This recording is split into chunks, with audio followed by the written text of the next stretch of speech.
రాష్ట్ర వ్యాప్తంగా ఈనాడు 2 లక్షల మంది పట్టు రైతులు ఉన్నారు.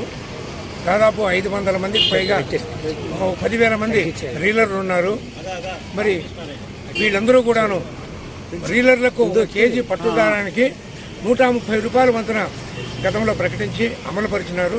రైతులకు కేజీ బైవోల్టిన్ గోళ్లకు 50 రూపాయల వంతున ప్రకటించి దాదాపు 15 ఏళ్ల కాలము అది కొనసాగించినారు. అయితే జగన్మోహన్ రెడ్డి అధికారంలోకి వచ్చిన తర్వాత అదంతా బెండింగ్ కొడుతూ వచ్చింది. ఇస్తామని చెప్పానని ఇప్పుడు ఇవ్వలేదని కూడా అనలే. ఈ దినము కూడాను ఈనాడు మార్కెట్లో ప్రతి కేజీకి 50 రూపాయల వంతున ఇన్సెంటివ్ రికార్డు చేస్తున్నారు. అయినా కూడాను ప్రభుత్వం రైతులకి ఖాతాల్లోకి చెల్లించడం లేదు. గతంలో అట్లా కాదు. ఈనాడు మార్కెట్లో అమ్మితే 15 దినాలకే చెల్లించేది. ఇప్పుడు 4 సంవత్సరాల నుంచి మొత్తం బకాయి పడి ఈనాడు 60-65 కోట్లకు ఇద్దరికి కలిసి రైతులకు రీలర్లకు. కాబట్టి ఎన్నిసార్లు ప్రభుత్వ దృష్టికి తీసుకోబోయినా ఇది మనకు సమస్య పరిష్కారం కాదు. మా పట్టు రైతుల సమస్యలపైన మేము ధర్నా కార్యక్రమాన్ని మొదలు చేసినాము.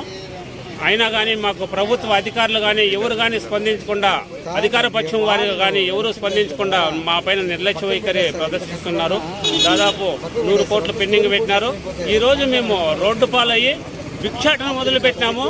అయినా మా కార్యక్రమాలు చూసి ఈ బొద్దుటికైనా మీరు దిగివచ్చి మాకు రావాల్సిన, మా రైతులకు రీలర్లకు రావాల్సిన ఇన్సెంటివ్ వెంటనే విడుదల చేసి మమ్మల్ని ఆదుకోకపోతే గన రాష్ట్ర వ్యాప్తంగా గూళ్ల మార్కెట్లో అన్ని బంద్ చేసి ఈ కార్యక్రమంలో భాగంగా ఈ రోజు మొత్తం రైతాంగము రీలర్లందరూ కలిసి హిందూపురం సిటీలో బిచ్చాటనం చేయాల్సినటువంటి పరిస్థితికి ఈ రోజు రైతులని రీలర్లు తీసుకొచ్చినటువంటి పరిస్థితి.